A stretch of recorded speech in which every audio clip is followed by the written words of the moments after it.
Hey, my name is Adam Niman. I've been in the financial services industry for about 15 years, and I'm here to talk about the overly popular infinite banking and be your own banking concepts and the reasoning behind my ebook. Please download it today. So, my goal is twofold. A, this concept has gained a lot of popularity, and my goal is to offer a counter narrative, the other side of the coin. I think the concept is flawed and misrepresenting what I believe is a good product, i.e. participating life insurance. And two, or B, steer people away from what I believe are unnecessary and overly complicated strategies. My goal in my practice is to sell insurance for what it is, catastrophic protection. And that's not to say there isn't a place for these concepts and similar ones, but I don't believe they should be the focus of you as a consumer or advisors. And as the vast majority of people need true protection, death, from illness, from disability. And I believe in general, these concepts are doing more harm than good. So I've been in the industry for about 15 years, and I've always had an issue with marketing. I've never really known how to market myself. There's a lot of advisors out there. We all pretty much sell the same thing. And it's a product that's, a lot of people don't like to talk about. No one likes to talk about their death, and especially their finances. And that's the appeal of infinite banking and the be your own banking concept. It's a twist on a product, specifically permanent life insurance. And instead of talking about death, you get to talk about life. It's a vehicle for wealth. It's not just something that you die and your family gets the money. It's something that you can borrow from, invest in. And an old sales manager used to say to me, you gotta sell the sizzle, not the steak. Sell what it does for you, don't sell what it is. And I get the appeal, but the problem is I don't think it holds up and stands up to the scrutiny, and facts don't lie. I always have people reaching out to me and asking about the product. It was funny, just this morning I had a friend of mine email me saying, hey, send me a whole life quote. I've been hearing about this infinite banking concept. So obviously there's a lot of information about it. And my goal with this is to, as I said earlier, offer a different position, a counter narrative, the other side of the coin. There's good here, but there's a lot of bad here. And I just want to clear the air and offer my own opinion, a different opinion compared to a lot of what you're going to hear out there. At the end of the day, permanent insurance, specifically participating life insurance, which is the backbone of the concept, is a good product. But I don't think it should be conflated with the infinite banking or be your own banker. And my goal is to kind of tell you why. So what is the be your own banking concept or infinite banking concept? The idea is simple. You buy a life insurance policy. Specifically in Canada, the way I've seen this marketed is you're buying a participating life insurance policy. As it grows, it builds up cash value, and you can have access to that cash value while you're alive in the form of a loan. Most insurance companies that offer this product, pretty much all of them, allow you to borrow back up to 90% of the cash surrender value. And obviously you want to pay, you'll pay interest on that loan in addition to the premiums paid for that coverage. And the angle of the be your own banking concept, what makes it different, is that it appeals to people's insecurities in and around borrowing money. Whether it's a car loan or whether it's a mortgage, no one likes to pay interest. It's all something we have to do, obviously, because that's what we need to pay to use someone else's money. So wouldn't it be great to use your own money? Wouldn't it be great to borrow from your own bank, borrow from your policy, and instead of that interest leaving you forever, you get to recapture that interest. You get to benefit from that interest. I've heard it online in some videos. You get to make what the bank makes. The concept is appealing, but as I said, I don't really believe it's backed up by the facts and the history with regards to these products. The concept was popularized by a gentleman named R. Nelson Nash. He wrote a book called Becoming Your Own Banker in 2009, and it basically described his experiences with high interest loans from commercial banks back in the 80s. And I don't remember. I was only born in '84, but interest rates were very high then. The strategy makes sense because interest rates were high, money was expensive. He wanted to find a better way. Not to mention, there have been a litany of wealthy and historic families that have used their life insurance policies to make millions and millions in business. They have an asset, they borrow against it, they use that money to go invest in their own business or other business, and they make billions. So the idea is not only should you and you can do what the wealthy do, but Instead of the interest leaving you forever, you get to recapture it in the way. It makes sense on the surface, but as I said, I don't think it holds up to the scrutiny. I believe it hurts our industry. It creates unrealistic client expectations. And in the long run, I believe not a year or 2 years, 20 or 30, 40 years from now, I believe most people will probably be disappointed.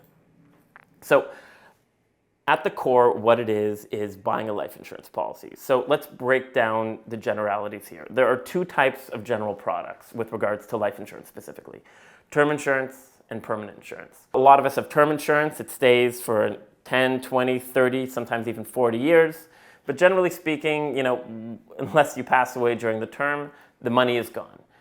Not necessarily wasted. We never know when we're going to die, but at the end of the day, there's no long-term value there. It's incredible short-term value because you're paying pennies on the dollar for millions of dollars in coverage, but it's not a long-term solution because at some point in time, the coverage will renew and then expire. Permanent insurance is different. Generally speaking, you pay the same premium for your entire life, and the coverage stays with you for your entire life. And whether you pass away a year after getting it or at the age of 100, the death benefit is guaranteed and will be paid to your family. Participating life insurance is a form of investment grade life insurance, and there's two general types: universal life insurance and participating life insurance. Let me start with universal life. It's a little bit simpler. You pay for the cost of insurance, generally speaking, for your entire life. So I can buy, taking numbers out of the air here, $100 a month purchases me $100,000 of universal life insurance. As long as I pay that $100 a month, that death benefit will never change. It's always going to be worth $100 grand. However, let's say I take that $100 a month and turn it into $200 a month. That policy will grow by $100 a month plus returns. I'm sure you guys have RSPs or TFSAs or have done your own investing with the bank or otherwise. When you sit down, they give you a list of funds to choose from. That's kind of how universal life works. You have $100 a month that goes towards the cost of the insurance, and then $100 a month that you can invest in any one of their selected funds, sometimes indexed, sometimes managed, sometimes guaranteed. And at the end of the year, your policy will grow based on those returns. And hopefully at the end of year one, if you're putting an extra $100 a month, your policy will be worth $101,200 plus returns. Participating life insurance, on the other hand, just takes the full $200 a month. You contribute that to the insurance company's participating fund, and they kind of invest it for you. It's totally hands-off. Every year, you're provided a return in the form of a dividend. Now, it's not a traditional dividend in the same way that you invest in the bank and they have profits and they issue a certain dollar amount per share. You're paid a dividend in the form of what's called a dividend scale interest rate. And that's kind of my core issue with the concept, as there's lack of disclosure there. And I'll get into that stuff a little bit later. So the Be Your Own Banking concept uses participating life insurance as the vehicle. So you can borrow against any life insurance policy, whether or not it's an investment component, as long as it has cash surrender value. But the idea behind the Be Your Own Banking concept is that you buy the life insurance policy, specifically PAR, and you borrow against it. Now, why would you borrow against the participating life insurance policy? Because it's almost like borrowing from yourself. You're paying premiums into the participating fund, you take a loan from it, you pay interest back to the participating fund, and you, in a way, get to make what the banks do, get to make what the lending institutions do. I believe that even though it's a good product and it may be a good strategy, I don't think we should confuse that with making what the banks do and recapturing your interest in a way. Just because you have a vested interest in the fund that you're contributing interest to doesn't mean we necessarily should be drawing a straight line between the interest that we're paying into that fund and the money that's coming out of it in the form of dividends. I do believe that these concepts are primarily for the wealthy, and most people, unless they have maxed out registered accounts, TFSAs, RSPs, unless they have a lot of extra capital or have a lot of extra income, I really think it makes the most sense to stay away from these strategies as a wealth builder as a whole. You're better off investing elsewhere. And I'm kind of going to tell you, my goal is to kind of explain why. So my opinion didn't come out of nowhere. There's a story behind this. I started out selling funeral plans. I wanted to go out on my own, and starting from scratch is extremely hard in sales, whether you're real estate, insurance, investments, or otherwise. So I was lucky enough to meet some older advisors who wanted to leave the business And I was able to purchase a few small books of business that gave me a bunch of warm leads to start from. And it's always easier starting from something than nothing. And what was nice about these books is that I had a lot of old policies on the books. So I have policies from the late 70s, 80s, and 90s. And it's cool because I get to see how policies were sold and products were sold back then, what clients were promised or illustrated, and how they look today. And a lot of these will to be honest, all of the participating policies that I have on my books, the values today are a fraction of what was promised back in the 80s and 90s. The story starts for me with regards to this ebook and kind of offering a different opinion on this concept. It goes back to about 2018. I was referred to a new client. She purchased a home, needed some basic term insurance. And this happens a lot when I'm in meetings. They'll bring up an old policy that they had, an advisor that passed away, and no one's servicing it. So after I sold the small term policy, she mentioned she had this policy. It was an old participating life insurance policy. There was a loan on the books. The loan was about 14 grand, but it was cool. Her grandfather purchased it for her when she was a few years old, back in 1979. The advisor was long gone. And I noticed there was a loan on the books of about 14,000 bucks. As I said, the premiums were only 20 bucks a month. It was a $30,000 policy, but over the last almost 40 years, that $30,000 policy with the dividends was now worth around 80 grand. Cool policy, 20 bucks a month, 80,000 in insurance. It's ideally going to keep growing.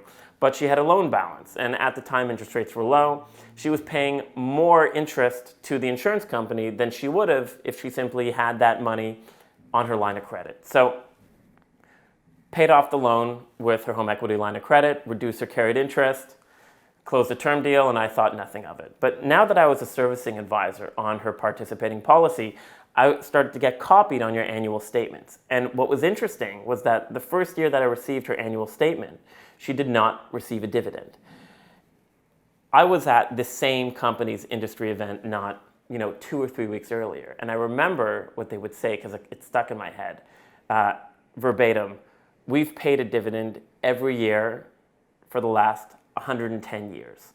And it didn't make sense to me because how can a company that's paid dividends every year for the last 110 years not issue a dividend to this policy that's been on the books since 1979? I emailed the insurance company. I'd never seen this before. I've seen reduced dividends significantly, but I never saw nothing, especially because the fund has had positive annual returns basically forever.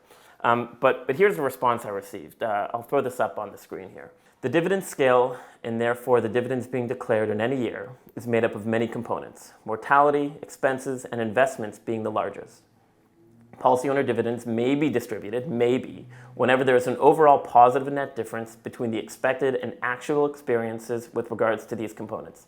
The positive net difference in the participating account earnings, and part of those earnings may be distributed yearly as policy owner dividends. However, as par policies block ages, the investment component takes on a larger role and has a larger influence on the dividend scale. The interest rate environment dictates the success of the investment component.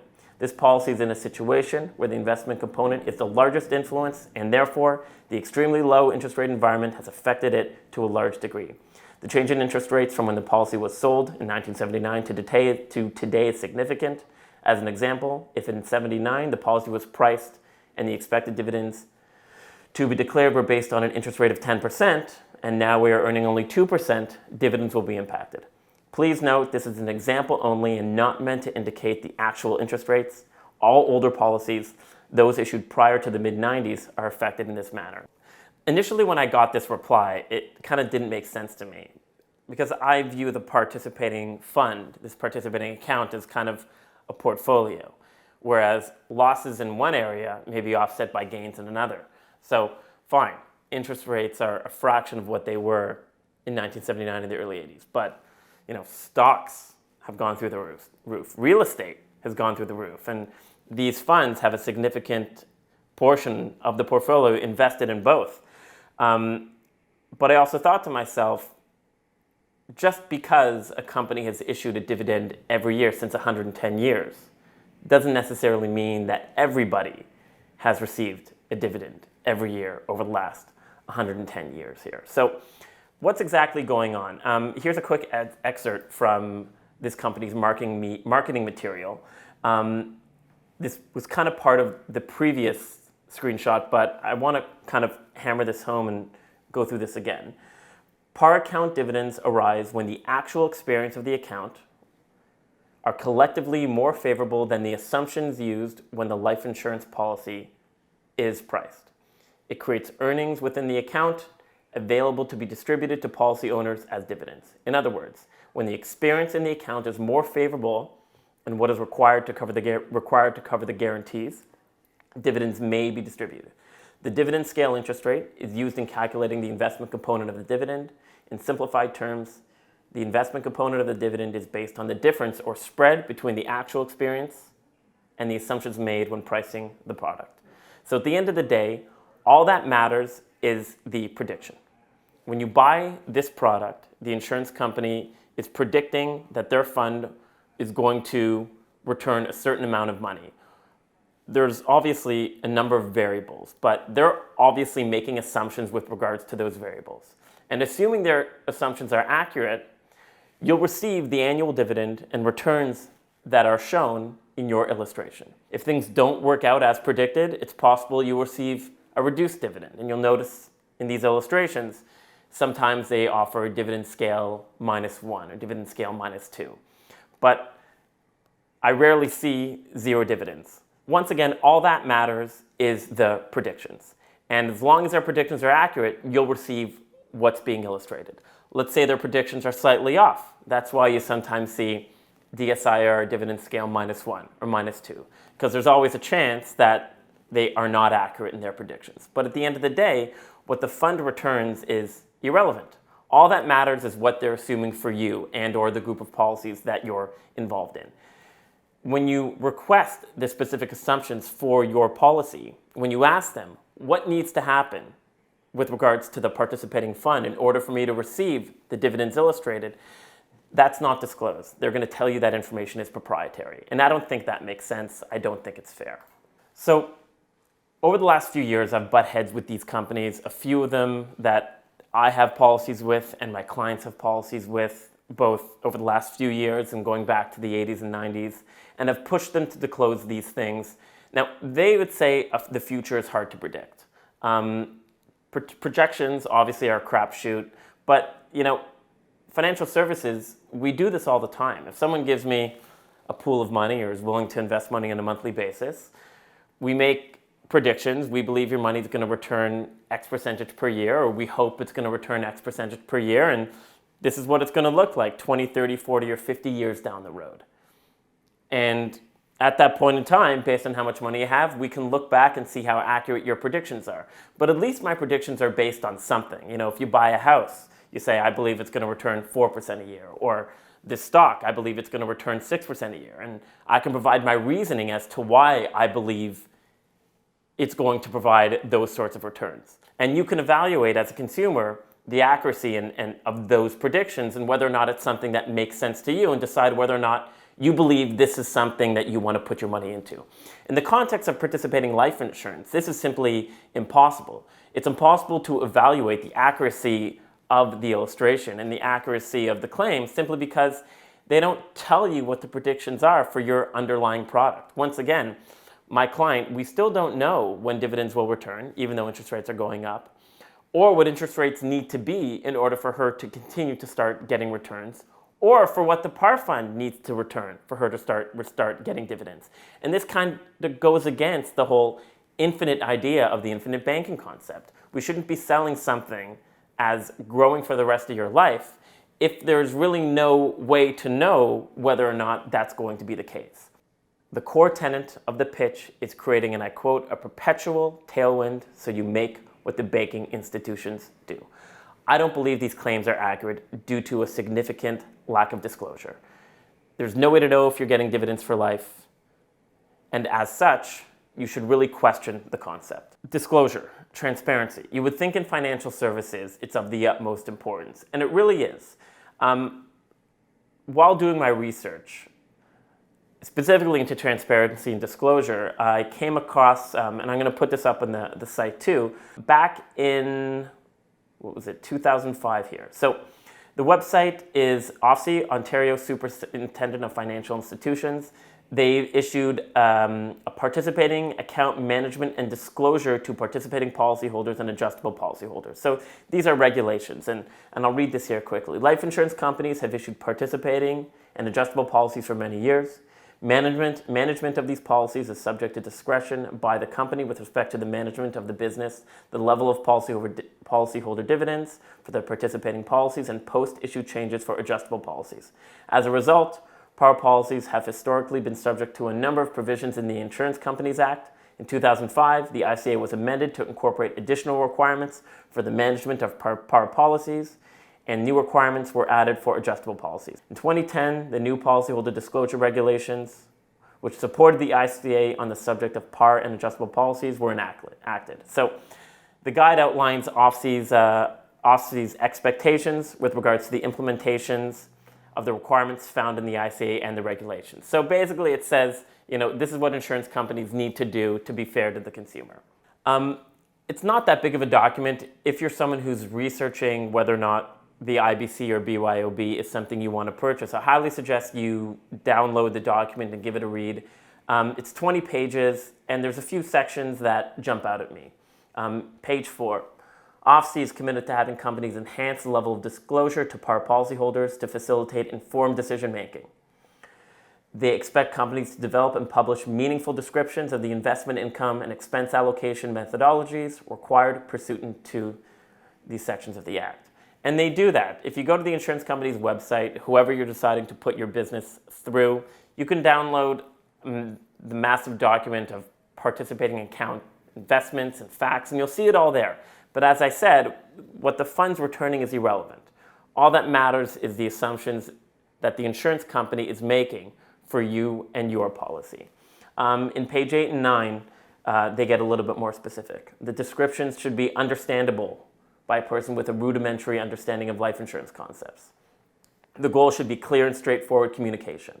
The disclosure should not include any immaterial information. I would argue that the fund facts in general are full of immaterial information. It's great to know what the fund is returning, but if you don't know how that affects you, it's kind of irrelevant. This was an interesting part here. However, if in doubt about whether to include or exclude certain disclosures, the company should err on the side of inclusion. Meanwhile, insurance companies consider this information proprietary. You're on a need-to-know basis. A line that I got recently from an insurance company is they believe these disclosures with regards to the assumptions is outside of what is deemed necessary. The disclosure should recognize the balance between presenting information clearly and understandably while not oversimplifying important, complex information or sacrificing appropriate levels of complexity or distinction. So it's a good document to quickly read. And I personally think none of this is being done. Maybe on the investment side, maybe they're disclosing the performance of the fund, the investments, and the total amount of dividends they're issuing. But that means nothing in the context of your own product, your own policy. I have these products for my kids. I bought them years ago when they were born. I do believe in them. And I do believe the insurance companies want to pay dividends. At the end of the day, it's the only way people will continue to buy into this product is if people are getting paid for it. That being said, I have no way of knowing how realistic these dividends are when they're in their 40s, 50s, 60s, and 70s. Meanwhile, I'm illustrated and I show and I see dividends for the rest of their life. So keep in mind, this information exists. They know what the dividends or the returns need to be so you can receive the returns that are being illustrated. They're just not telling you, they're just not telling me. And I think this is where the problem starts. When there's not enough disclosure, when there's not enough transparency, advisors and an industry can create their own narrative in and around these products, which is the Be Your Own Banking, infinite banking concepts. And it's a massive conflict of interest because these sales are conventionally much larger than traditional insurance products. And because of the long-term benefits associated with the product, people buy more, larger premiums, larger sales, larger commissions. And in the long run, I don't think the values there are justified. And I said this earlier, our industry is hard. A lot of people are selling the same thing. You need to be different, and the pitch is just that. different. I was thinking about the way car companies sell cars. Honda, maybe they do, I don't know, but generally speaking, car companies, they don't sell a car by saying, how else are you going to get to work in the morning? It's an experience, it's a lifestyle. And that's what the be your own banking concept and infinite banking concepts are. They're creating a lifestyle, a vehicle for wealth. My problem is, I believe in the long run, most consumers are going to be disappointed. And at the end of the day, what is it? It's just a credit facility against a life insurance policy. You pay a premium for a death benefit, it's growing in value, and you can borrow against it as it grows. And I think it's important to understand what it is at its core. You're not borrowing from yourself. You're borrowing from the participating fund, and you're paying interest back to that fund. Core tenet of the infinite banking, be your own banking pitch. You're borrowing from yourself. You're making what the institutions do. You're not borrowing from yourself. You're using the cash surrender value in your life insurance policy as security for a loan. Car loan, you're not borrowing from yourself. You are using the car as security for a loan. I've seen some videos online where people say, listen, instead of buying the car and having that interest leave you via the financing company, buy the car through your life insurance policy. And it's true, fine. You may have a vested interest in that interest that you're paying to the par fund, but you shouldn't be drawing a straight line between the interest you're paying to that par fund and the dividends that you're receiving. Borrowing to invest is an incredible thing. You should do it whenever you can. If you have equity in your home, borrow it to invest. If you have equity against your policy, you should borrow to invest. But borrow from the place that provides the cheapest interest. And if that's your life insurance policy, then so be it. Now, I will say, the nice part about borrowing from a life insurance policy is that you don't have to worry about approvals. You can borrow up to 90% of that cash surrender value. You don't need to submit financials. It is much easier. You do have control. But let's not confuse that with total control. Let's not confuse that with being able to recapture that interest and making what the banking institutions do. So I actually do this personally against a life insurance policy that I own and against my house. I have a credit facility, home equity line of credit. I borrow at over 6% now. I've invested in private mortgages. I make 10%. When I get that income, I pay the interest off. I guess that's similar to recapturing the interest, and I make the spread. It's a wonderful thing to do. In my book, I gave the example with a generic company, ABC Co., but I'm going to use another example, a more practical example, CIBC. This was from January 16th, so it's not probably accurate as of today. But they have an annual dividend of about just under 6%. Stock's trading at $58.60. So let's say you sat down with a financial advisor. Your home was paid off. It was worth $500,000, let's say. And you banked with CIBC, and CIBC said that you could get a line of credit against your condo or your house for 65% of the value. You just have to pay the interest to carry the loan. So that's going to be about $325,000. And you know what? You want to recapture that interest. So you take that money and you invest it into CIBC stock. You're paying just under 7% on the loan, but CIBC's annual dividend is about 6%. So you make this, sorry, you're not making the spread, but in this case, the cost of your money is way down. And this is not investment advice. Please don't do this. I'm just using this as a display point. But from CIBC, you'd get about $16.25 a month in dividends. That would be paid quarterly, and that carries most of the debt. And you'd be able to participate in the upside of the stock, and your net cost is only about $275 a month. And I wouldn't be surprised in 5 or 10 years. You're much better off having $325,000 invested in CIBC stock and paying $275 a month in interest, rather than putting $275 a month and buying it monthly into that same stock. This is a very popular and good leveraging strategy. But would you say I'm my own banker? Would it be accurate if a financial advisor said the way to recapture the interest that you're paying to CIBC is by investing in CIBC's stock in the form of dividends? I think you can say it's recapturing your interest. At the end of the day, you're paying interest into CIBC and they're funneling it back to you in the form of a dividend. But you're not making what CIBC makes. You know, CIBC is charging you about 7%.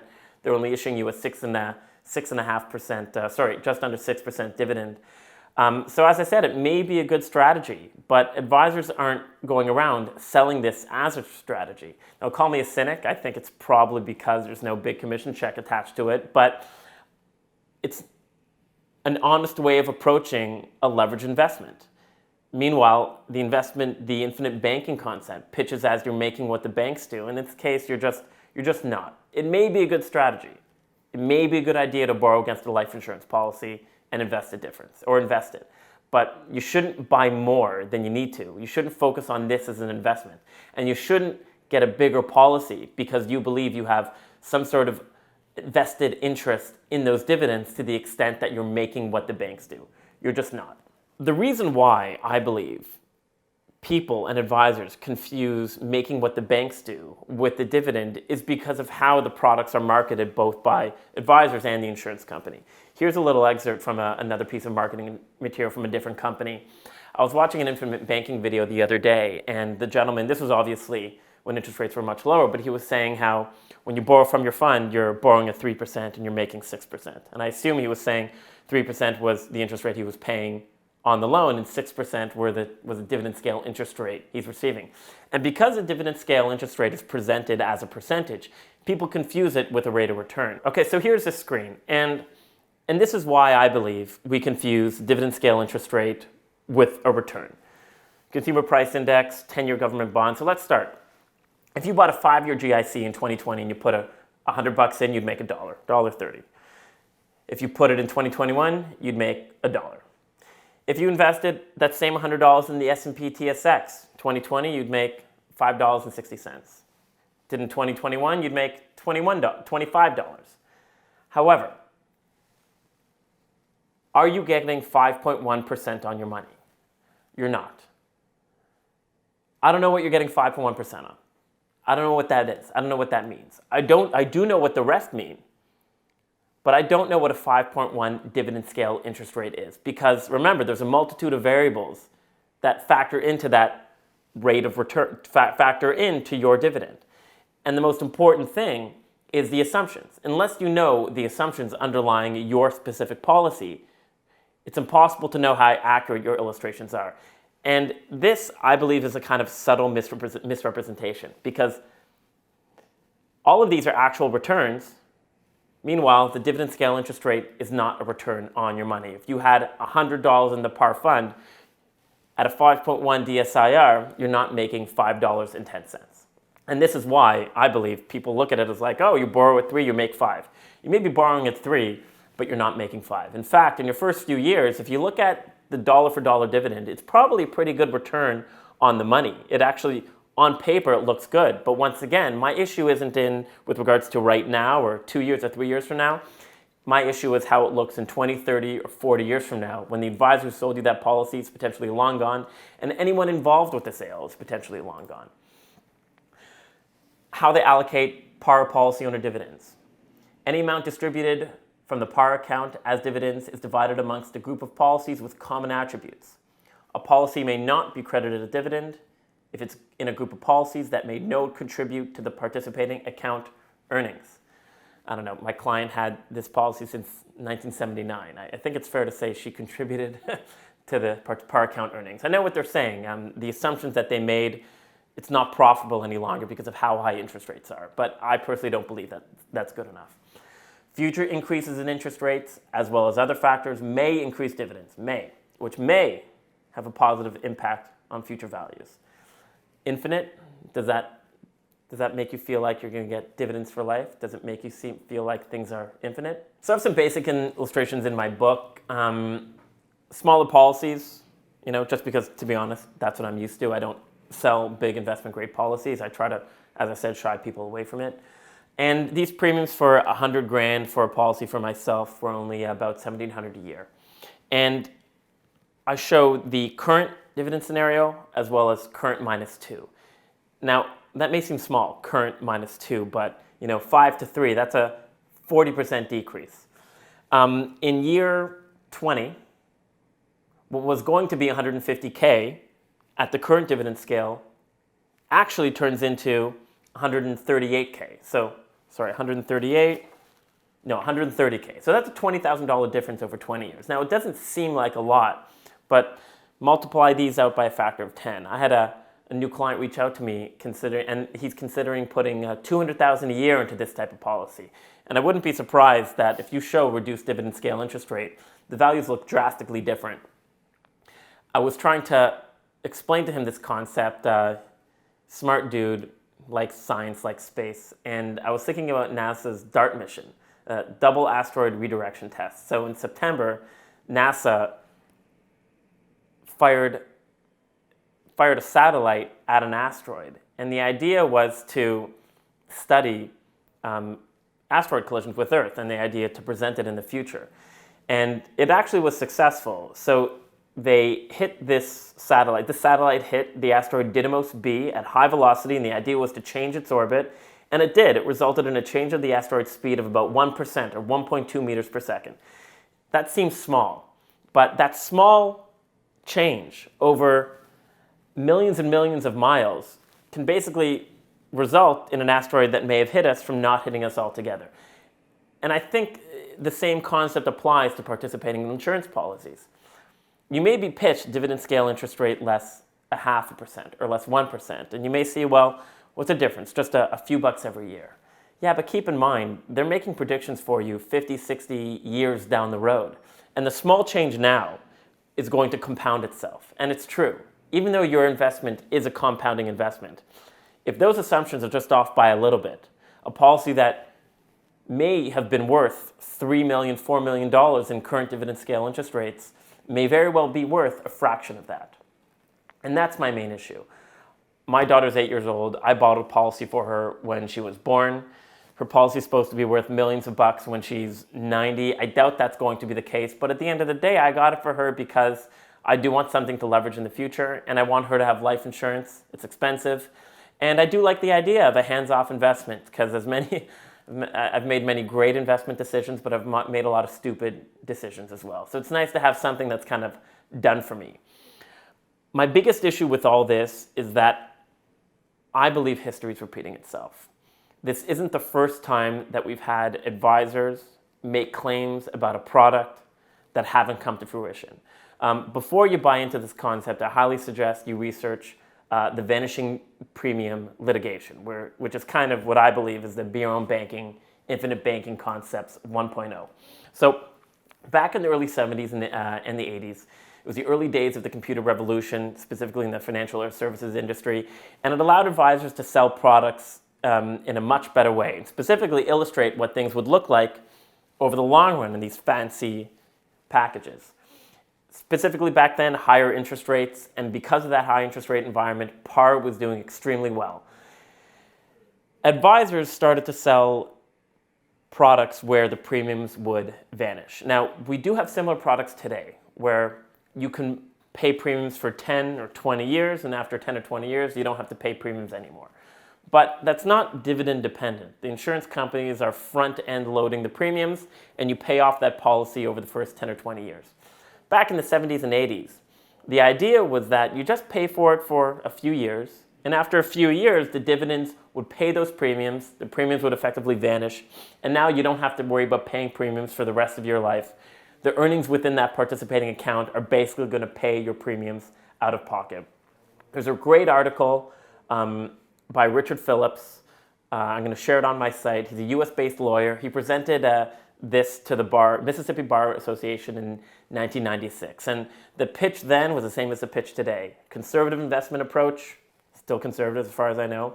They pitched historical returns. Your advisor probably pitched you historical returns and provided an illustration to prove their point. Not much of a difference. Here's an excerpt from that article. In the 1980s, an unprecedented sales phenomenon, that of vanishing premiums, swept the industry. In the 1990s, another unprecedented phenomenon is sweeping the industry. It's the vanishing premium litigation, which has resulted in huge jury verdicts, multi-million-dollar class action settlements, and changes that go to the very foundation of the life insurance industry. Many illustrations contained language and footnotes such as dividends are not guaranteed. At first blush, this language appeared to be an absolute defense of vanishing premium companies' attempt to rely on it as such. Here's a big part. Universally omitted from the illustration language was any information about the multiple significant assumptions upon which the illustration depended. specifically the rate of interest upon which the dividend factor depended, or the effect of even a slight reduction in dividend interest rate in causing the vanished premiums to reappear. What's interesting now is that rates are going up. This may actually be the best time in the last 20 or 30, 40 years to buy into this policy because these companies are relying on a rising interest rate environment and apparently have predicted as such. But once again, you really don't know to what extent. We really don't know how a rise in rates affect your policy and your illustration. And once again, that's the most important thing. At the time, universally omitted from the language was any information about the significant assumptions, and really nothing's changed to this day. I would agree that the landscape is better. There's more disclosures, there are more guarantees, but at the end of the day, if you're not being told what the assumptions are, that's just not right. And I believe the vanishing premium products of yesterday is the be your own banking and infinite banking concepts of today. Even though, as I said, this now may be the best time to buy into the product. A few years ago, I remember I was at a CE event, and the main actuary and VP of one of the major companies basically was standing up talking about par insurance for the entire time. And it was kind of cool because this VP was telling us actually not to buy it due to the, not necessarily lack of disclosure, but the lack of transparency. He gave me more context than I ever heard. It was about a year before the pandemic, and I remember he was saying how all the companies are kind of betting on interest rates to rise in these par accounts, and that if they don't, quote unquote, we're all screwed. Pandemic happened, interest rates bottomed out, but now they're obviously climbing back up, which is a good thing, but once again, to what extent, it's impossible to say. I tried to track him down. I wanted to interview him, and I found his name on his number on Canada 411. He's since retired, declined to be interviewed, wouldn't let me use his name, which kind of makes sense, but was kind enough to give me a few minutes over the phone, and we had a good chat about it. I want to highlight some specific things that we spoke about, specifically on transparency. He mentioned that clients need to be comfortable buying a black box. This kind of goes against the idea of total control with regards to the be your own banking strategy. I understand that you have total control because you have a bunch of cash surrender value, you can borrow against it whenever you like without pre-approval, but you really have no control over the dividends and no way of knowing how accurate those illustrations will be in the long run. Now, on dividends and disclosure. Companies can decide on dividends, and we, the public, have no control. We're not privy to the reasoning. That's correct. CIBC doesn't have to tell you why they picked a certain dividend. But at the end of the day, if I buy CIBC stock, I know how many units I have, and I know how much I will make per share that I have. With regards to the be your own banking strategy, I don't know how many units of the par fund I have. I don't know what the assumptions are. So I do believe, even though they don't have to pay a dividend and they don't necessarily need to be transparent, I do believe there should be more transparent. I specifically asked him about the be your own banking and infinite banking concepts along with the advisors who sell them. And he said to me, I quote, "These claims aren't accurate. Keep your liability coverage when you retire." And in the same way that the vanishing premium back in the 80s and 90s and early 2000s, the vanishing premium litigation, the insurance companies were on the hook. This time around, I believe it's the advisors on the hook, as I don't see any insurance companies specifically backing up this concept. They may say you have a vested interest in the dividends because you're supporting the fund, but you can't draw a straight line to it. And I really see no insurance company specifically advertising this concept. With regards to long-term dividends, he said it's a trust me product. On par insurance, he said when sold properly, it's wonderful. Something to be said about a hands-off investment. And on buying par, he said read the financial facts in detail, know what you're getting into. So I just want to be clear. I do believe it's a good product. I do believe insurance companies are more conservative than they were back in the 70s, 80s, and 90s due to that experience. I think participating life insurance is a good thing to buy for the right person. But once again, I don't think we should confuse it with recapturing your interest or becoming your own bank. Now, you may think it's a small issue. There's only a few rogue advisors selling this. I don't think people realize how absolutely massive these participating funds are. 6 of Canada's largest insurers manage over $80 billion in par assets for Canadians, the largest managing $50 billion alone. Just for some reference, the Hoop Pension Plan, Healthcare of Ontario, $114 billion, Teachers Pension Plan, $240 billion. So the pool of funds together put it right up there with them. And let's be clear, billions and billions of dollars of your money, and my money too, is being invested, and we're not provided any context with regards to the assumptions. We're not told at all what our predictions are based on, and I think we should be told. And I think it would lend to a better landscape. It would be great if different insurance companies shared what their predictions were for your policy, and you can compare and evaluate the different companies' projections. Maybe one company, I don't know, is big into AI and real estate, and you're into that as well, and you believe in 20, 30, or 40 years, that's going to be the big ticket item, and therefore you want to pick company A. Or some other company is shorting the entire economy because they believe everything's going to shit, and you believe that, and you want to buy into this product because your predictions align with theirs. But that's not happening right now. Different insurance companies can have the same dividend scale interest rate, but they're not the same because you don't know what the assumptions are based on. And that, at the end of the day, is all that matters. The assumptions for your underlying policy and or the block of policies that you are part of. So at the end of the day, buy participating life insurance because you like the idea of having some long-term protection, not because you want to create your own bank, not because you want to recapture your own interest and make what the banks do, because you believe in the product and or like the idea of a hands-off investment or a tax strategy. But once again, if you want to invest first. Do these things later. I believe the be your own banking concept, infinite banking concepts, I believe they are complete bullshit. You're not borrowing from yourself, you're not recapturing anything, you're not making what the banks do, and you probably won't get dividends for life. In the same way, premiums didn't vanish for my clients back in the 70s, 80s, and 90s.